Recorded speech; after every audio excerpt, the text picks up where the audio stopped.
कहा गया है कि गुरु ब्रह्मा गुरु विष्णु गुरुदेवो महेश्वरः गुरु साक्षात् परम ब्रह्म तस्मै श्री गुरुवे नमः।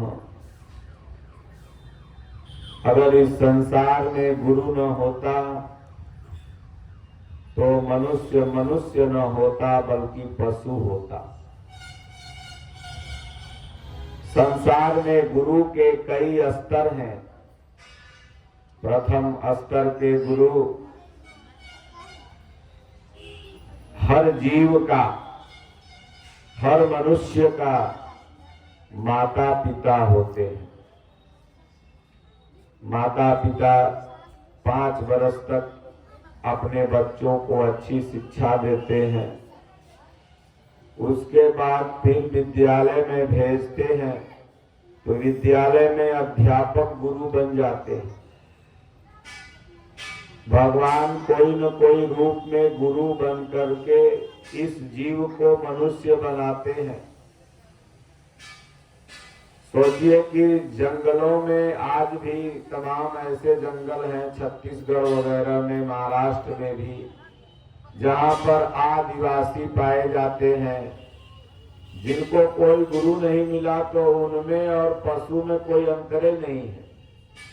जैसे पशु खाते पीते हैं वैसे वो भी हैं, और उसी तरह से हम सब लोग भी पहले थे।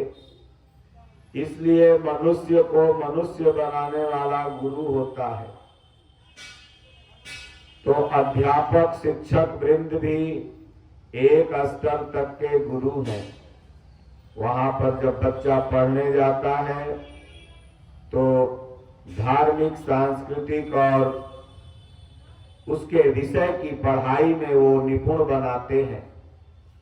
वही बच्चा जब बड़ा होता है तो अगर वो आध्यात्म की तरफ बढ़ता है, पूर्व जन्म का पुण्य पुरुषार्थ रहने के कारण, तो उसे कोई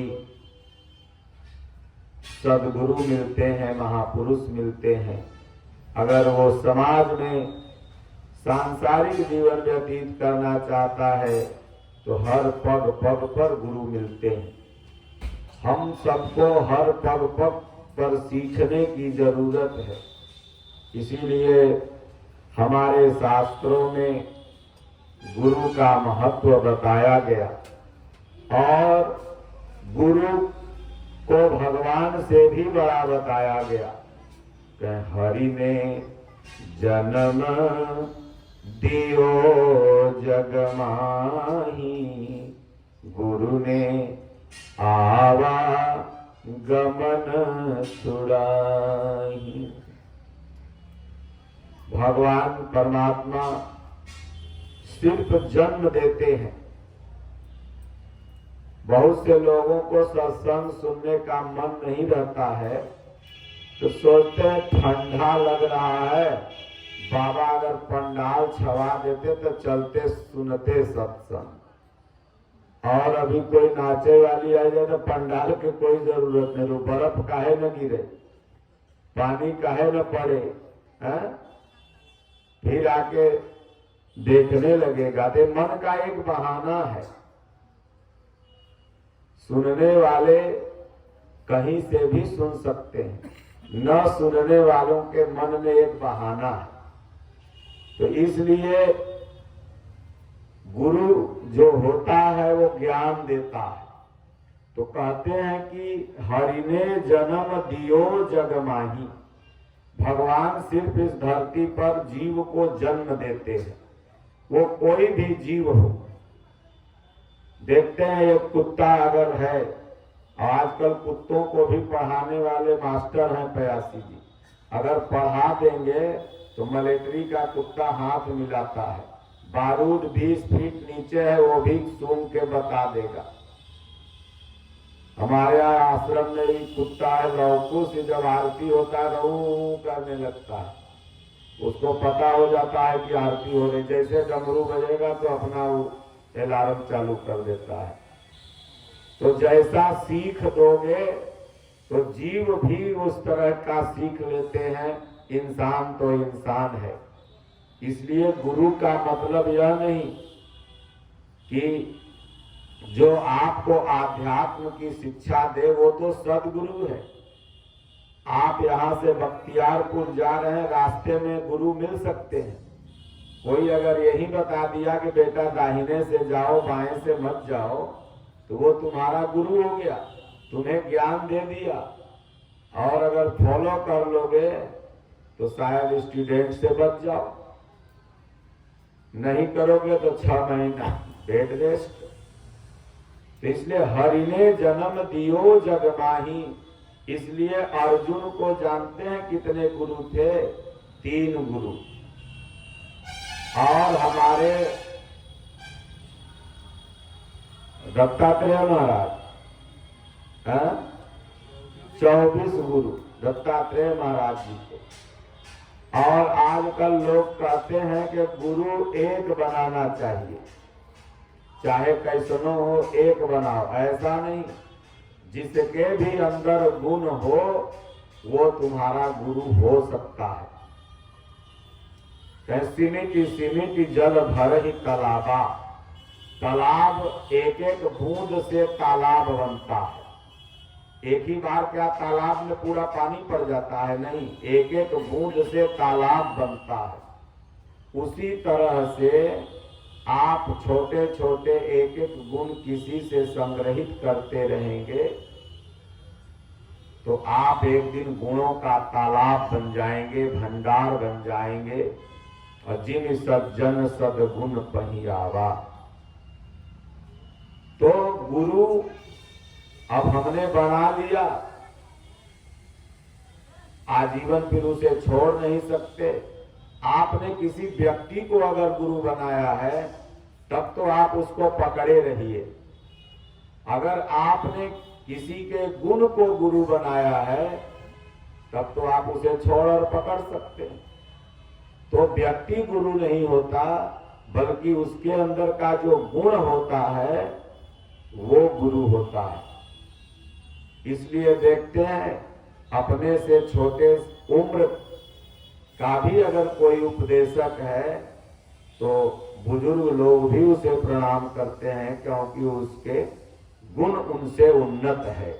इसलिए हमारे शास्त्रों में सनातन में कहा गया है कि वयोवृद्ध नहीं बल्कि ज्ञान वृद्ध होना चाहिए। आप आयु को बढ़ा लिए, 80-90 साल हो गए तो आप वृद्ध नहीं हो गए। छोटा सा बच्चा अगर 5 वर्ष का दादी को कहता है कि दादी राम राम जप, तो बचवा बुढ़ा है, ददिया बुढ़ा नहीं है। वो तो पतो पतो जप रही है, वो बचवा बुढ़ा है, उसको ज्ञान है। ध्रुव प्रहलाद बुढ़े थे। जो तू 60 वर्ष में नहीं कर पाया वो अगर वो 5 वर्ष में कर लिया। एक भक्त यहाँ से पटना से गए थे सतेशगढ़, तो उनके साथ उनका 7 वर्ष का एक बेटा था।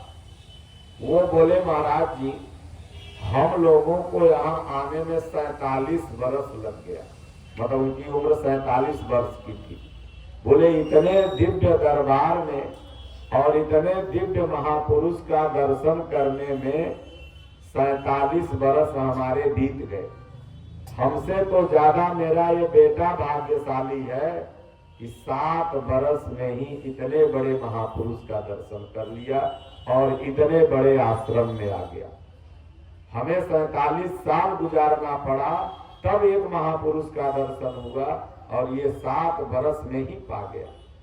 तो ये जो शरीर है ये तो वृद्ध और युवा होता ही रहता है, लेकिन अगर आपके अंदर ज्ञान की प्रचुर मात्रा है तो आप वृद्ध हैं। देखते हैं एक आईपीएस जो होता है जिला का मालिक, उसकी उम्र बहुत कम होती है।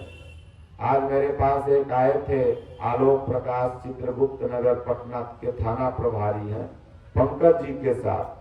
वो उसकी उम्र बहुत रही होगी तो 25 साल, और पटना में चित्रगुप्त नगर का थाना प्रभारी। अब सोचिए 25 साल का लड़का अगर थाना प्रभारी बना है तो 60 साल का होमगार्ड भी जाएगा तो जाएगा सैल्यूट सर। तो वो 60 साल से ज्यादा है क्योंकि ज्ञान वृद्ध है वो। तो इसलिए गुरु गुण होता है, कोई व्यक्ति नहीं। गुरु का अगर गुण आपके अंदर आ गया तो आप महान हैं। इसलिए हरि ने जन्म दियो जग माही, गुरु ने आवागमन छुड़ा। गुरु बताते हैं कि कैसे आवागमन से मुक्ति मिलेगी। राम राम जपो, ध्यान करो, पूजा करो, घर गृहस्थी में कहीं रहो, घर छोड़ने की जरूरत ही नहीं है। हमारे स्वामी जी बोलते हैं जब समय आएगा तो भगवान कान पकड़ के अपने छोड़ा लेंगे। दादा गुरु महाराज कहते थे हो कोई रोगी होना चाहता है नहीं, कोई मरना चाहता है नहीं, लेकिन समय आने पर रोगी भी होता है और मरता भी है। तो उसी तरह से घरवे में भगवान का भजन करते रहोगे, जब समय आएगा तो भगवान कान पकड़ के कहेंगे चल उधर गुरु महाराज इसको छोड़। और नहीं तो अगर नकली साधु बनोगे तो कंबल गोलिया गोलिया के घरे भेजोगे, और असली बनोगे तो फिर यहाँ कंबल बांटोगे। कुछ कंबल बंटवा देंगे, भगवान का विवाह है, चेला सबको बोले हैं विष्णु के, तो पिताजी का देहांत हो गया, छुटका है, लेकिन और बहुत भक्त हैं जो गरीब हैं, विकलांग है, दिव्यांग है, हर साल बढ़ता है, तो इस बार भी बढ़ेगा। तो इसलिए गुरु की शरण आपको नितांत आवश्यक होना चाहिए। एक बड़ा प्यारा भजन है गुरु का, हम वही सुनाएंगे, आप लोग म्यूजिक मत बजाइएगा। और हर भक्त को ये भजन गाना चाहिए, क्योंकि गुरु के बिना मुक्ति नहीं है। तीन काल तिहुलोक में गुरु से बड़ा न कोई, गुरु की पूजा किए थे सबकी पूजा होए। तो बहुत से लोग कहते हैं कि आदमी का पूजा हो है कि भगवान के पूजा हो है। मैंने फिर बताया कि गुरु आदमी नहीं होता है, गुरु गुण होता है। कोई मुख्यमंत्री आदमी थोड़ी बनता है। संविधान जिसको जनता चुन दिया तो वो मुख्यमंत्री बन गया। कोई डीएम आदमी नहीं होता है, बल्कि वो पढ़ाई लिखाई करके उस संवैधानिक पद पर पहुंच गया, वो डीएम बन गया।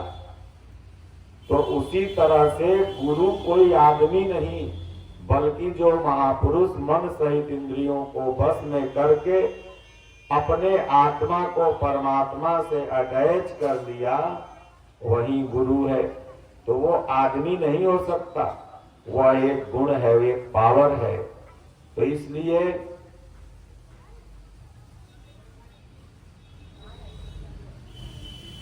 भरी याद मेरी सुन के चले आना। आज भगवान श्री राम जी अगर श्री राम बने हैं, भगवान कृष्ण अगर भगवान कृष्ण बने हैं, तो गुरु की देन है। तो अर्जुन को 3 गुरु, पहला गुरु कौन? कृपाचार्य, जो कुल गुरु थे। हम सभी के जो भी गृहस्थ धर्म में हैं, हम लोग के नहीं, लेकिन जो गृहस्थ धर्म में हैं उन सभी का एक कुल गुरु होता है, जिसे पुरोहित कहते हैं। वो घर में समय समय पर पूजा पाठ इत्यादि गुणना शादी ब्याह दुनिया जहान में आते जाते हैं, तो उन्हें कुल गुरु या पुरोहित कहते हैं। और ये सबको मिलते हैं जो भी गृहस्थ धर्म में रहते हैं। अर्जुन को भी मिले थे कृपाचार्य। उसके बाद जीवन की विद्या सिखाने वाला भी एक गुरु होता है। ओ जीवन की विद्या सिखाने वाला गुरु बने द्रोणाचार्य। उन्होंने शस्त्र विद्या सिखाया, किस तरह से समाज में रहना है यह सिखाया। लेकिन इतना ही वो सिखा पाए, संसार के ऊपर की बात नहीं बता पाए। तब अर्जुन भगवान श्री कृष्ण को गुरु बनाता है। वंदे कृष्णम जगत गुरु। फिर भगवान कृष्ण को गुरु बनाया और तब जाकर के शिव से पाशुपते अस्त्र, तो इंद्रलोक गया तो वहां से भी अस्त्र जुगाड़ करके ले आया। तो दुर्योधन कहता है कि गुरुदेव आपने अर्जुन को ज्यादा शिक्षा दी और हम लोगों से दो नजरी किया। तो द्रोणाचार्य कहते हैं कि नहीं पगले, गुरु तो सबको समान शिक्षा देता है, लेकिन तुम मेरी विद्या से संतुष्ट हो गया और अपने को आगे नहीं बढ़ाया। अर्जुन मेरी विद्या से संतुष्ट नहीं हुआ, वो अपनी प्रयत्न अपनी खोज को जारी रखा और अंततः भगवान श्री कृष्ण के कृपा से वह महान योद्धा बना। तो इसलिए भगवान कृष्ण ने उसे कौन सी विद्या दी? तो वही गीतोक्त साधना, जो एक सांसारिक गुरु नहीं दे सकता। जो माया में खुद फंसा है, जो अभी खुद जीवन मरण के चक्र में है, वह गीतोक्त साधना की विधि नहीं बता सकता। उसके लिए तो सदगुरु की जरूरत होती है। बंधे को बंधा मिला, छूटे कौन उपाय। आपका भी हाथ बंधा है और मेरा भी अगर बंधा हो, हम कहें आपको छोड़ दो, आपको हमको छोड़ दो, तो कोई छोड़ पाएगा? एक का हाथ खुला होना चाहिए। इसलिए जो सद्गुरु होते हैं वो भव बंधन मुक्त होते हैं, उनका हाथ खुला होता है। उनकी शरण में जाने से जीव को अक्षरशः वैराग्य उत्पन्न हो जाता है। आप कभी सत्तेशगढ़ जाओ, जहाँ पूज्य स्वामी जी हैं, बिना कहे वैराग्य आ जाएगा। वैराग्य का निवास 3 जगह होता है। जहाँ शिव होते हैं वहीं वैराग्य होता है। तो शिव का निवास 3 जगह बताया गया है। पहला शमशान, हमारे बगल में ही शमशान है, वहां पर चले जाओ, या पटना में दीघा चले जाओ, या काशी में मणिकर्णिका चल जाओ, वहां जाके बैठ जाओ, दुनिया की कोई चीज नहीं याद आएगी। यहाँ तक कि अगर कोई कॉल भी आ गया तो आप काट दोगे गुस्सा के मारा, छोड़ो क्या बतियाना है, सब तो मरिए जाएगा एक दिन। कुछ भी संसार की चीज नहीं याद आएगी, क्योंकि वहां शिव है। और दूसरी जगह होती है वैद्यशाला, अस्पताल या हॉस्पिटल, पीएमसीएच आप चले जाओ, 2 ठो जर के चिल्ला रहा है तो 2 ठो लाश निकल रहा है, तो 4 ठे गोड़ हाथ टूटल आ रहा है, तो कोनो का अकड़ी निकलल है, तो कोनो का कान निकलल है। आचार्य जी, वहां भी लगता है कि ससुरी पूरी दुनिया का बाहत है कि काहेला हम ये कर रहे हैं, क्योंकि वहां भी शिव है। जहां सब है वहीं शिव है। और तीसरा स्थान होता है संत का दरबार, क्योंकि संत के पास भी शिव होते हैं। महापुरुषों का दरबार, वहां भी जाओ, क्योंकि बंदे, गोस्वामी जी ने कहा है कि बंदे बोधमयम नित्यम गुरु शंकर रूपिण, गुरु ही शिव का रूप होता है। और सच्चे अगर महापुरुष की शरण में जाओ तो बहुत से लोग मेरे साथ आश्रम जाते हैं या यहाँ भी आते हैं, तो कहते हैं महाराज आपके पास आ जाने के बाद लगता है यही 2 रोटी अगर मिले तो जीवन गुजर जाए तो बढ़िया। संसार में दुख के सिवाय कुछ नहीं, दुख हाल है, ये दुख का घर है। तो जहां शिव होंगे वहां माया का दिन नहीं है कि चली जाए, माया वहां जा ही नहीं सकती। और जैसे ही रेखा के बाहर आप जाइए, शमशान से जैसे ही आप रोड पर चढ़िए, तो आज अबरी एके जिताए थे, ई विधायक के हराए थे, हमारे गांव के ही ऐसे तुरंत चर्चा चालू हो जाएगा, क्योंकि वहां माया रानी का प्रभाव चालू। जैसे ही हॉस्पिटल से निकलो फिर देखो वहां प्रभाव तुरंत खत्म। जैसे ही आश्रम से निकलो, आश्रम में लगता रहेगा कितना बैरागी है, कितना ध्यानी है, बाप रे 1 घंटा बैठ गया, जैसे बाहर निकलेगा फिर वही। तो माया का प्रभाव, तो जहां पर शिव है, जहां पर सद्गुरु हैं, वहां माया का प्रभाव टल जाता है। इसलिए कहते हैं कि फरियाद मेरी सुन के गुरुदेव चले आना। हर जीव भगवान से, गुरु से प्रार्थना करता है कि हे प्रभु, इस नरक से, इस संसार से हमको निकालो, आ जाओ। नित्य ध्यान धरूं तेरा, बिगड़ी को बना जाना। क्यों चले आए? तो कहें नित्य ध्यान धरूं तेरा। भगवान, हर दिन आपका ध्यान धरता हूँ, सुबह शाम बैठ के रूप पकड़ने की कोशिश करता हूँ।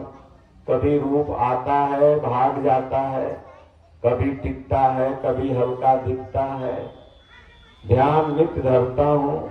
इसलिए मेरी जो जन्म जन्म की बिगड़ी है प्रभु, एक जन्म की नहीं, कई जन्म की बिगड़ी है, उसको आप कृपा कर दो, ज्ञान दे दो, मंत्र दे दो।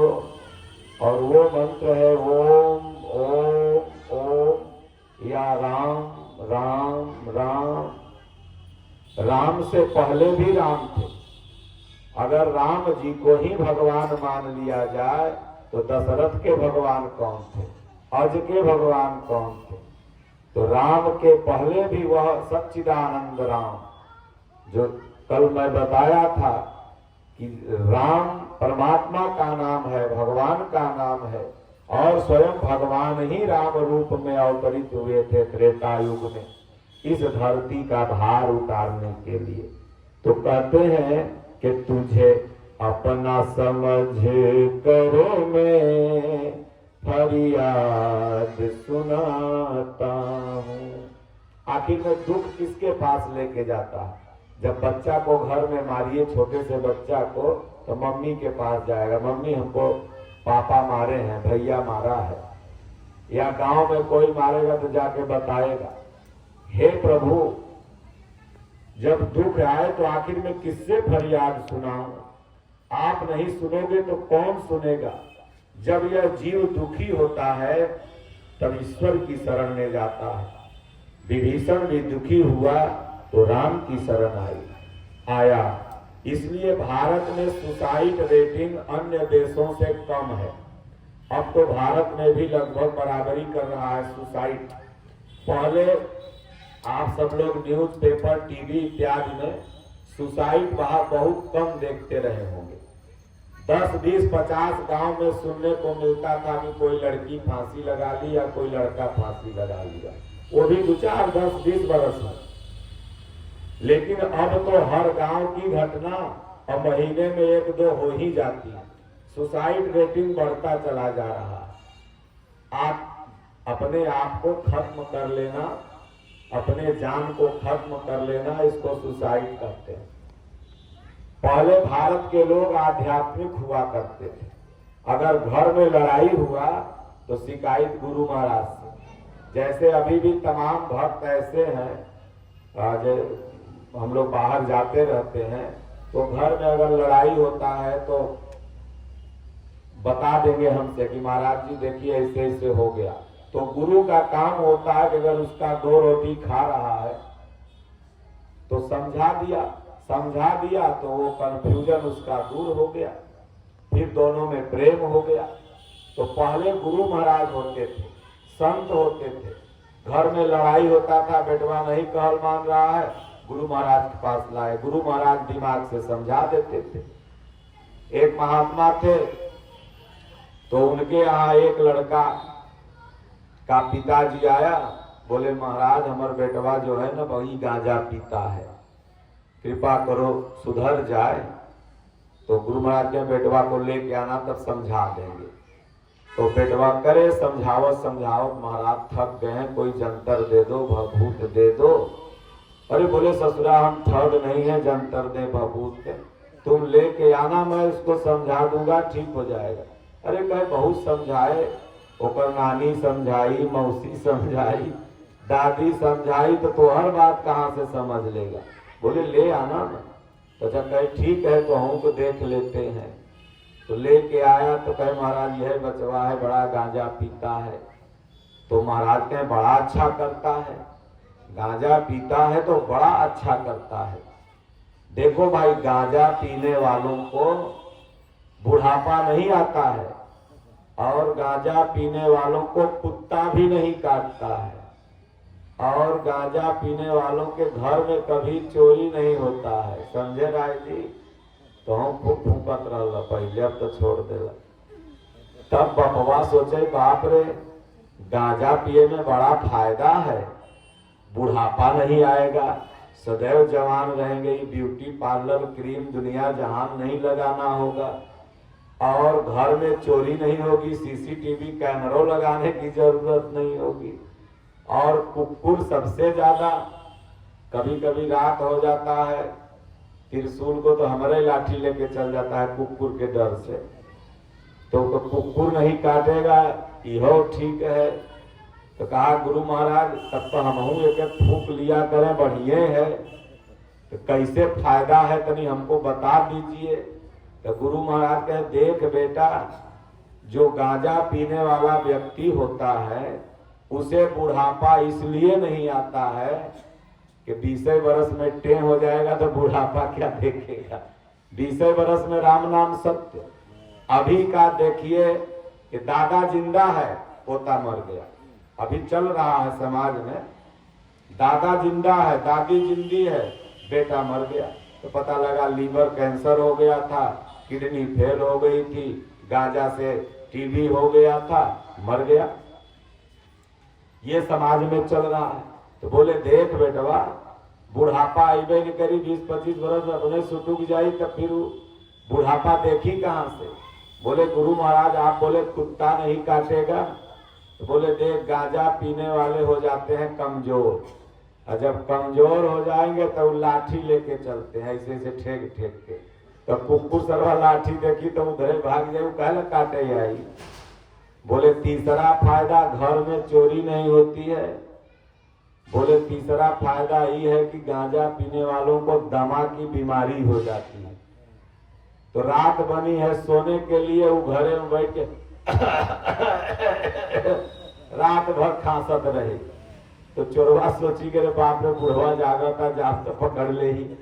तो इसलिए बपो छोड़ दिया, वो तो पीते नहीं था बेटा। वो कहे बाप रे बड़ा खराब चीज है गांजा, इतना बड़ा इसका साइड इफेक्ट है, पीना छोड़ दिया। अगल बगल बहुत बच्चे हैं, बड़े सुंदर बचपन में दिखते, सबका चेहरा अभी देखो तो गांजा पी करके खत्म, लगता है कि संस्कार ही नहीं है। तो इसलिए सज्जनों, जब गुरु आपके जीवन में होगा, कोई समस्या आएगी तो आप गुरु के पास जाओगे, गुरु निदान कर देगा। अभी क्या है कि गुरु बनैले है मोबाइल के, गुरु बनाएगा किसी नशा को। तो जब तुम्हारे जीवन में विपत्ति आएगी तो फिर क्या करोगे, सुसाइड कर लोगे, क्योंकि समझाने वाला कोई नहीं। तो मर जाओगे तो क्या हो जाएगा, माई बाप को क्या हो जाएगा, भाई तुम मर गया तो गांव वाले तुरंत कह रहे थे जल्दी भर ले जाके जला दे, और क्या करेंगे, तुम तो अपना जीवन खत्म कर लिया। तो सुसाइड वगैरह जब मन में करने का विचार आए तो आप गीता की शरण में जाओ, रामचरितमानस की शरण में जाओ, संतों की शरण में जाओ। नाम मैं नहीं लूंगा, तमाम यहीं के बच्चे थे। एक लड़का था गंगा जी में डूबने जा रहा था, बगले का था, हम वही रोड पर खड़ा कर, कहाँ जा रहा है, समझाए 10 मिनट, अब कमा रहा है 10-20 हजार महीना, तो बच गया।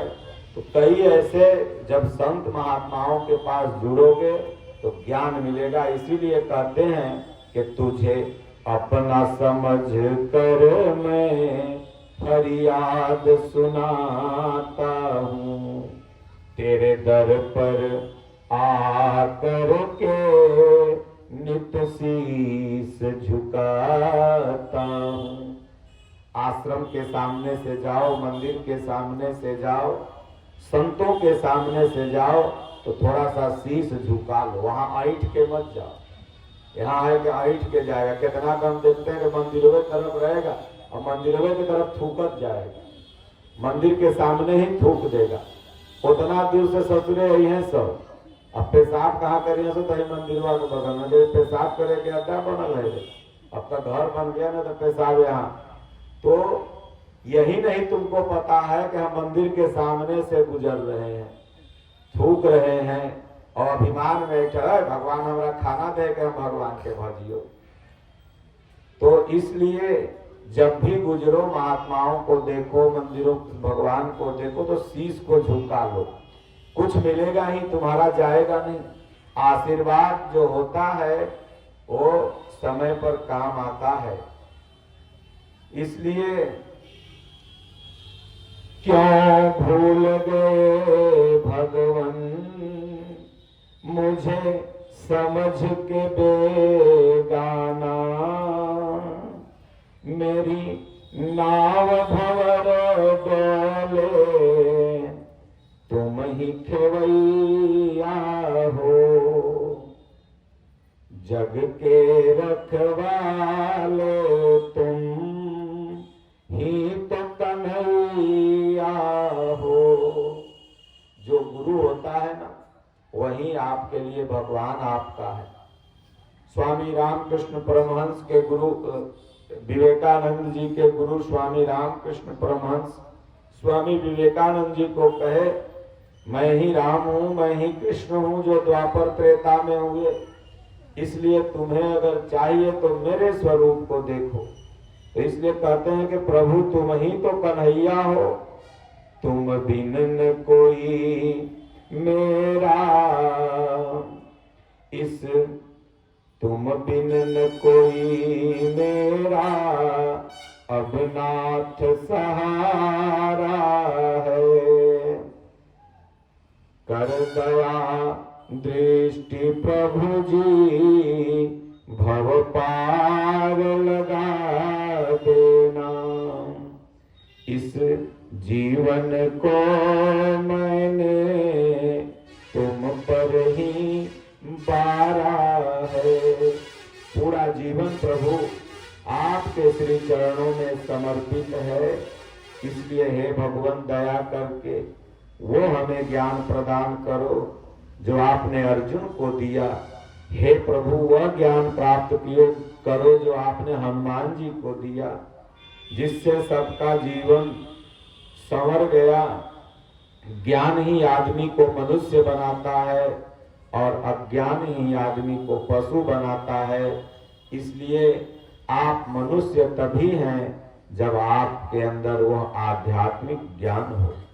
तो कहते हैं कि मर्जी है तेरी गुरुवर, अच्छा नहीं तड़पाना।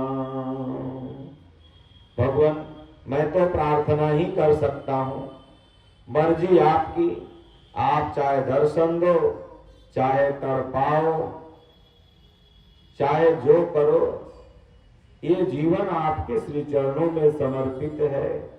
नैनों में मेरे आंसू क्यों तरस में खाते हो, क्या दोष हुआ मुझसे, मुझे क्यों ठुकराते हो। गदगद गिरा नयन बह नीरा। हलवा बन गया जी, हलवा बना, पूछ क्या। नैनों में मेरे आंसू क्यों तरसन खाते हो, क्या दोष हुआ भगवन, मुझे क्यों ठुकराते हो। गदगद गिरा नयन बह नीरा।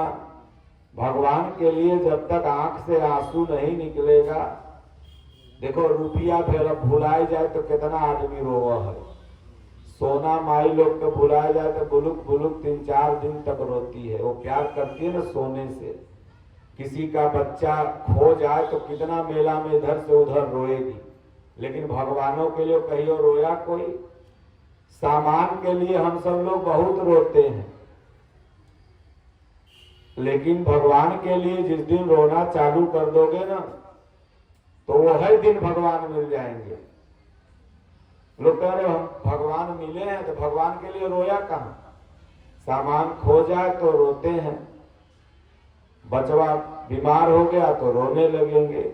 इसलिए भक्त कहता है कि नैनों में मेरे आंसू क्यों तरस न खाते हो। भगवान को सब बर्दाश्त है, लेकिन अपने भक्त के आंख में आंसू नहीं बर्दाश्त है। कहे कि दुर्बल को न सताइए जाकी मोटी, हाय अमोई खाल की श्वास से कि सार भस्म हो जाए। जिसका तो कोई नहीं यारों, तोड़ ना टूटे हुए दिल को बुरा होता है। जिसका तो कोई नहीं यारों, उसका तो राम होता है।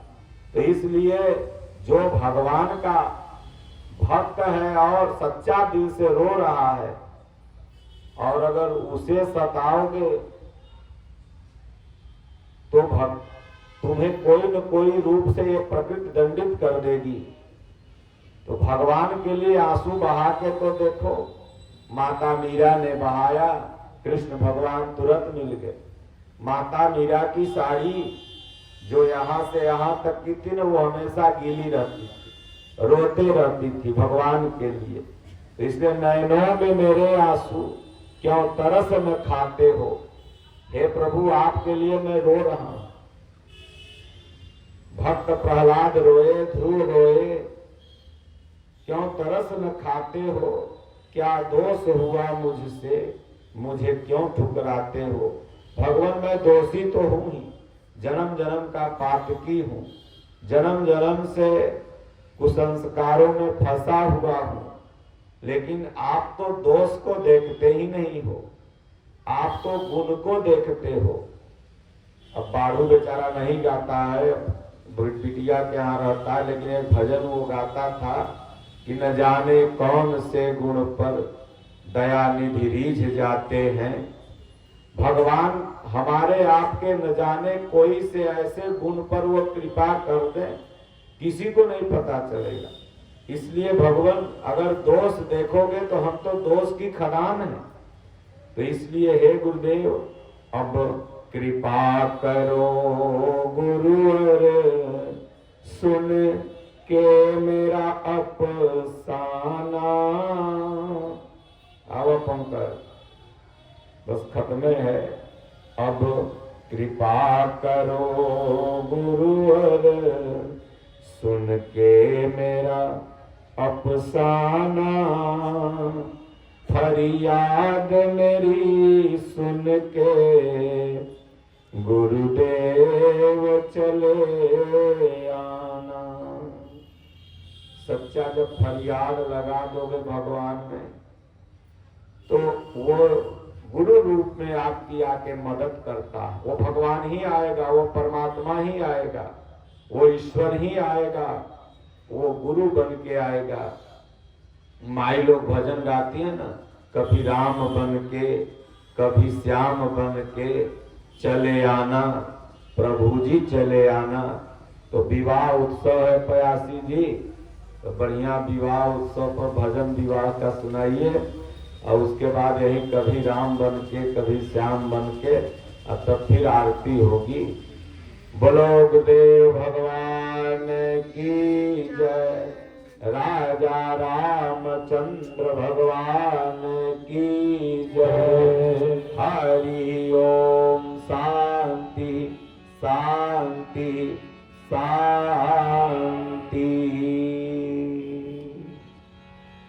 कभी राम बन के, कभी श्याम